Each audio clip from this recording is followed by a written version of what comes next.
Hello, नमस्ते प्यारे विद्यार्थियों और प्यारे दोस्तों। आप सभी का स्वागत है स्पेशल वीडियो के अंतर्गत। Special, very special. मैं बात करूंगा एक इम्पोर्टेंट लाइन से कि शिक्षा शेरनी का वह दूध है, शिक्षा शेरनी का वह दूध है जो जितना पिएगा उतना दहाड़ेगा। इस बात को जिन्होंने चरितार्थ किया है, उस वॉरियर के बारे में यहाँ पर मैं आपको बताने जा रहा हूँ, जिनकी खुद की कहानी संघर्षों को बयां करती है। और मैं कहूँ ऐसे वॉरियर जिन्होंने अपनी सफलता की कहानी खुद के दम पे लिखी है। यस, हम बात कर रहे हैं बाबा साहब भीमराव अंबेडकर जी के बारे में। और बिल्कुल वैसे आज का ये दिन उनके लिए है। और बात करते हैं मेरे कॉलेज के जो स्टूडेंट्स जो हैं उनके लिए इनके बारे में जानना बहुत ही इम्पोर्टेंट होगा। तो आज हम इनके जीवन से जुड़े कुछ महत्वपूर्ण पहलुओं, इनके जीवन परिचय को जानने वाले हैं। और मैं चाहूंगा कि ये क्लास आप हर एक तक जरूर जरूर पहुंचाएं। जैसे कि आप सभी जानते हैं आज 14 अप्रैल है और 14 अप्रैल भीमराव अंबेडकर जी का जयंती यानी जन्मदिन होता है। और इनके बारे में जितनी बातें कही जाए उनके लिए वो उतनी कम है। तो यहाँ पर हम कुछ महत्वपूर्ण चीज़ों से शुरू करते हैं। जैसे कि आप सभी को पता है इनके जीवन के बारे में, यानी 14 अप्रैल 1891 को मध्य प्रदेश के महू जिले में इनका जन्म होता है। और इनके पिताजी का नाम रामोजी, जिसको राम जी के नाम से भी जाना जाता है।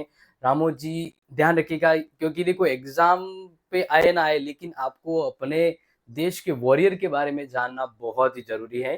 तो उनके पिताजी रामोजी एक फौजी थे और शिक्षा के महत्व को समझते थे। तो अंबेडकर जी बचपन में ही, क्योंकि ये एक अछूत शेड्यूल कास्ट से बिलोंग रखते थे, तो अंबेडकर जी बचपन में ही अछूत माने जाते थे और स्कूल में पानी तक नहीं छूने दिया जाता था। तो ये देखो कितनी बड़ी विडंबना हुई होगी कि यानी इनका जीवन शुरुआत से बहुत ही संघर्षों में था, बहुत ही संघर्ष में था। तो इसी तरह से हाईलाइट बात मैं कहूंगा कि अंबेडकर जी को स्कूल में बैठने के लिए भी खुद सटाई लानी पड़ती थी और उन्हें उसे रोज खुद लिए जाना होता था ताकि उसी जातियों का अपवित्र न हो। यानी इतने एक गजब वाले एनवायरनमेंट में उन्होंने अपने आप को जिस तरह से काबिले तारीफ पेश किया है ना, वो चीज देखे तो आज का संघर्ष आपके लिए बहुत छोटा लगता है। आज के समय स्टूडेंट कहते हैं सर कैसे होगा, कैसे करूंगा, बहुत कंपटीशन है, ये है वो है। अरे भाई, आप इनके जीवन से प्रेरणा तो लीजिए ना। इनके जीवन को पढ़ने और समझने के बाद ही इतना जबरदस्त गूज़बम्प आ जाएगा ना कि आपको फिर कोई रोक नहीं सकता है। तो जस्टिंग वही बात यहाँ पर मैं कर रहा हूँ, इनके जीवन से जुड़े कुछ पहलुओं को लेकर आपकी हकीकत से जोड़ने को लेकर। तो बात करते हैं इनके शिक्षा के क्षेत्र को लेकर। तो एलिफिस्टन कॉलेज मुंबई से बीए और फिर यूएसए की कोलंबिया यूनिवर्सिटी और फिर लंदन स्कूल ऑफ इकोनॉमिक्स से इन्होंने पढ़ाई करी। और वे अर्थशास्त्री भी थे, राजनीतिज्ञ भी थे और कानून के विशेषज्ञ भी थे। तो हाईलाइट में मैं कहना चाहूंगा कि अंबेडकर जी ने न सिर्फ भारत में ही नहीं बल्कि ब्रिटिश संसद में भी दलितों की हक की आवाज उठाई। आप सभी को पता होगा वो वॉरियर जिन्होंने तीनों ही गोलमेज सम्मेलन में भाग लिया, भीमराव अंबेडकर जी, यानी उन्होंने जो अछूत या जो दलित कहे जाते थे उनको वो मंच प्रदान किया जो शायद आने उन वो ना आते तो अगले 100-150 सालों तक भी वो चीज नहीं बदल सकती थी जो उन्होंने उस समय हकीकत में उसको एक्सप्लेन किया, वो चीजें रियलिटी में ले आए। बात करते हैं तो समाज सुधारक के रूप में, क्योंकि बिल्कुल मैं इनसे प्रेरित हूँ और मोटिवेट हूँ। इनके जो कार्य हैं, ये इनके कार्यों की बदौलत समाज में वो चीजें हकीकत और मुमकिन हुई हैं जो शायद हम इमेजिन ही कर सकते थे। क्योंकि अस्पृश्यता, जातिवाद और अन्याय के खिलाफ इन्होंने जबरदस्त संघर्ष किया। बहिष्कृत हितकारिणी सभा और मुक नायक जैसे प्रयासों में उन्होंने आवाज भी उठाई, क्योंकि वह उस समय एक ऐसा समाज था जहां कहने का मतलब वह इन जातियों को बिल्कुल भी सम्मान नहीं दिया जाता था, बिल्कुल तवज्जो नहीं दी जाती उस समय। आप समझ लीजिए ना कि अगर आपको एक समाज से निकाल दिया जाए तो आप कमजोर हो जाते हो, ठीक है ना। लेकिन उनके कहने का मतलब है उनको तो पूरी तरह से अलग ही रखा जाता था। इसी बदौलत उन्होंने जो कार्य किए हैं, यानी कहने का मतलब देश का वो सबसे महान कार्य किया जो शायद इतिहास में आज भी दर्ज है। और हम कहते हैं भारत के संविधान के सूत्रधार। शुरुआत देखिए, और एंड देखिए कुछ चीज़ें हैं जो आपको खुद के दम पर करनी होती है, यानी सफलता की कहानी खुद पर लिखनी होती है। तो बात करते हैं इनके बारे में। इन्होंने कहा था, मैं हिंदू पैदा हुआ हूँ, लेकिन हिंदू मरूँगा नहीं। और अंत में 1956 में उन्होंने बौद्ध धर्म ग्रंथ किया था। देखो इसके पीछे जैसे कि मैंने बताया, उस समय हिंदू धर्म परंपरागत रूढ़िवादियों से घिरा हुआ था। जातिगत व्यवस्था इतनी डीप गहराई थी कि वहाँ से निकल पाना, समाज में बराबरी लाना बहुत ही क्रिटिकल था। वैसे संघर्ष जीवन का एक अमूल्य अंग होता है। लेकिन उन्होंने इस प्रकार से एक अच्छे कहते हैं ना कि एक अच्छी छवि और एक अच्छा नेतृत्व जो देखा बौद्ध धर्म में, उसी को ध्यान में रखते हुए ये आगे बढ़े। उन्होंने बौद्ध धर्म को अपनाया था और अब इनके अनुयायियों ने उनका साथ दिया और इसी प्रकार से ये बढ़ते गए आगे बढ़ते गए। तो बात करते हैं संविधान निर्माता के तौर पर। यस, बिल्कुल। यानी भारत के संविधान के शिल्पकार बने। भारतीय संविधान के शिल्पकार बने। समानता, स्वतंत्रता, बंधुत्व जैसे उनके विचारों ने संविधान को क्या, भारत को क्या, विश्व को एक बहुत बड़ी आवाज दी है।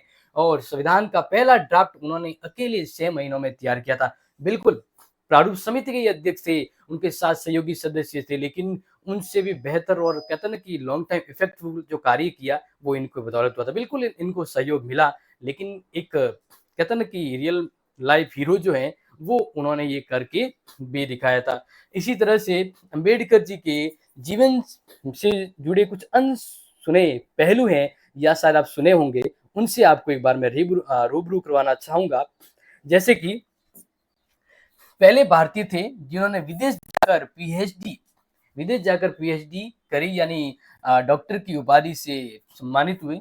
तो अंबेडकर जी भारत के पहले ऐसे व्यक्ति थे जिन्होंने विदेश यानी कोलंबिया यूनिवर्सिटी ऑफ यूएसए में अर्थशास्त्र में पीएचडी की उपाधि प्राप्त की और वे वहां पढ़ाई के साथ साथ भारतीय समाज की समस्याओं पर भी शोध करते रहे हैं। बात करते हैं सेकेंड इंपोर्टेंट फैक्ट पे, तो साइमन कमीशन का विरोध किया गया। आप सभी जानते हैं कांग्रेस के स्पेशली विरोध किया गया इसके द्वारा, लेकिन अंबेडकर जी ने साइमन कमीशन का विरोध नहीं किया। इसके पीछे देखो ये रियलिटी कहते हैं वास्तविकताओं हकीकत से रूबरू थे। उन्होंने क्यों नहीं किया? क्योंकि देखो इन्होंने नहीं किया, जबकि कांग्रेस के द्वारा इसका विरोध साइमन कमीशन का किया गया था। उनका इनके पीछे तर्क था कि दलितों को अधिकार दिलाने के लिए एक मंच जरूरी है, भले ही वो ब्रिटिश के द्वारा ही मंच हमें मिले, लेकिन एक मंच की जरूरत है। इसी तरह से थर्ड इंपोर्टेंट फैक्ट पे बात करते हैं, तो ब्रिटिश सरकार ने इन्हें बुलाया था राउंड टेबल कॉन्फ्रेंस, जिसको गोलमेज सम्मेलन कहते हैं। तो अम्बेडकर जी तीनों ही गोलमेज सम्मेलनों में क्या हुए थे, शरीक हुए थे, जहां उन्होंने दलितों के लिए राजनीतिक अधिकारों की जबरदस्त है ना वकालत करी थी। यानी उनको उस स्तर पर लाने का कार्य यहाँ उन्होंने किया, यानी तीनों ही गोलमेज सम्मेलनों में भाग लिया था। ये बहुत ही बड़ी उपलब्धि हम यहाँ पर कह सकते हैं अम्बेडकर जी की। आगे बात करते हैं फैक्ट 4 के ऊपर। देखो संविधान सभा में नामित हुए, संविधान सभा में ये नामित हुए थे, क्योंकि अगर रियलिटी देखा जाए पीछे तो सुनने नहीं गए थे, इलेक्टेड नहीं हुए थे। डॉक्टर अंबेडकर जी संविधान सभा में बंगाल से नामित किए गए थे, क्योंकि उन्हें पहले चुनाव में हार मिली थी। लेकिन कहता ना, जब इतिहास कुछ करने की, यानी इतिहास जब आपको कुछ मौका देता है तो उसके लिए आपको लड़ना जरूरी होता है। तो अंबेडकर जी को बौद्ध धर्म क्यों आकर्षित किया? देखो 1956 में बौद्ध धर्म ग्रहण किया था, इसके पीछे क्या फैक्ट है? तो हिंदू धर्म की जाति व्यवस्था से वे आहत थे, तो उन्होंने बौद्ध धर्म अपनाया, जिन्हें वे तर्क पर आधारित वैज्ञानिक और समतावादी धर्म मानते थे, जो एक प्रोग्रेस और एक इक्वलिटी की ओर ले जाता है। फैक्ट नंबर 6 की बात करें तो वे 64 विषयों में महारत थे।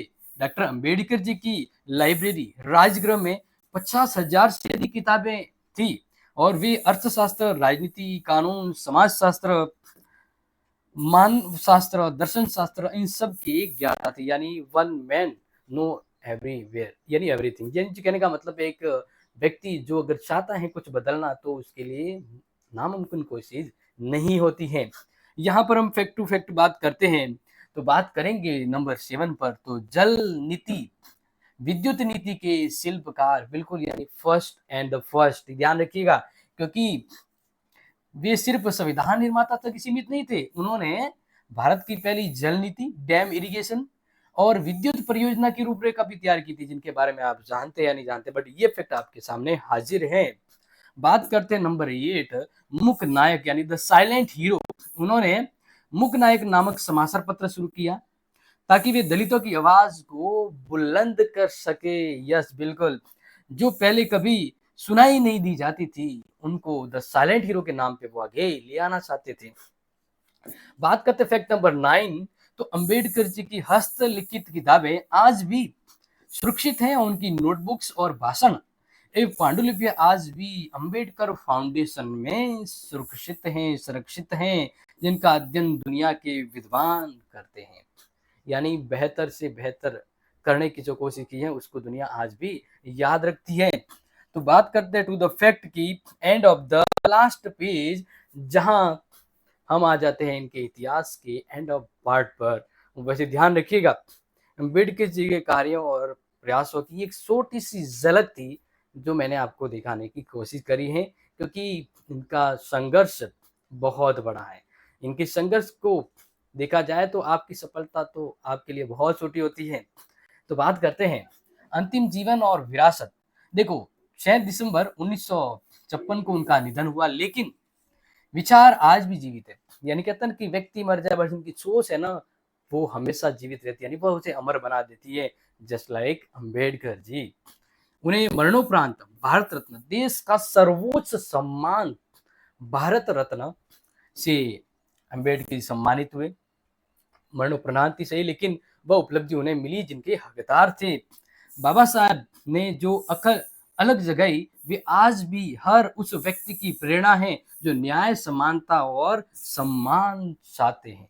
यानी आज भी उनकी सोच जो है वो हर व्यक्ति के अंदर जीवित है।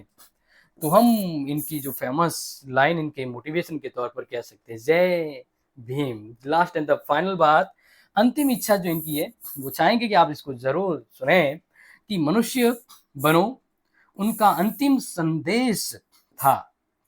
शिक्षित बनो, संगठित रहो और संघर्ष करो। वे केवल अधिकारों की बात नहीं करते थे, बल्कि कर्तव्यों को भी उतना ही महत्व देते थे। और कर्तव्यों को लेकर उनके ये जो कार्य, उनके आदर्श विचार हैं, वो व्यक्ति को ओतप्रोत और कहते हैं ना गूसबम्प है, वो पैदा कर सकते। तो प्यारे विद्यार्थियों और मेरे प्यारे दोस्तों, कैसा लगा इनसे जुड़ा एक छोटा सा ही सही लेकिन प्यारा सा अपडेट एक वीडियो, ताकि आपको इनके बारे में कुछ बेहतर से बेहतर जानकारी मिल सके। हमारा छोटा सा प्रयास जो हमारे स्टूडेंट्स और हमारे मित्रों तक साझा करने के लिए आप सभी मेहनत करें। और अम्बेडकर जी की इस जयंती पर आप सभी को ढेर सारी शुभकामनाएं। जय हिंद, जय भारत।